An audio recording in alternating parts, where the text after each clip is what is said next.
ورحمة الله وبركاته. الحمد لله رب العالمين والصلاة والسلام على سيد المرسلين وعلى آله وأصحابه أجمعين. أما بعد، وأعوذ بالله من الشيطان الرجيم. بسم الله الرحمن الرحيم. أولئك الذين امتحن الله قلوبهم للتقوى لهم مغفرة وأجر عظيم. وقال النبي صلى الله عليه وسلم: أصحابي كالنجوم بأيهم اقتديتم اهتديتم.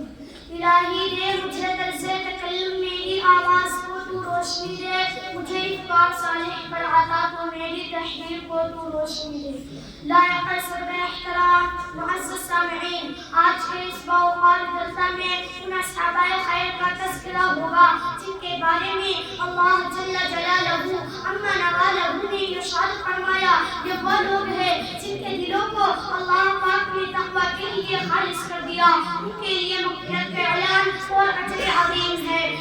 سرور کائنات صلی اللہ علیہ وسلم نے اپنی پیاری زبان سے فرمایا: میرے صحابہ ستاروں کے مانند ہے، جس کی بھی اقتدا کرو گے راستہ پا جاؤ گے. دوستو، خالق و مالک کا یہ دستور رہا ہے کہ انسانوں کی ہدایت کے لیے رسولوں کو بھیجتا رہا. چنانچہ حضرت آدم علیہ السلام کو بھیجا، حضرت نوح علیہ السلام کو بھیجا، حضرت ابراہیم علیہ السلام کو بھیجا، حضرت موسیٰ علیہ السلام کو بھیجا، حضرت عیسیٰ علیہ السلام کو بھیجا. آخر میں شہنشاہ فتح، تاجدار مدینہ، سرور کائنات، خاتم الانبیاء محمد صلی اللہ علیہ وسلم کو بھیجا.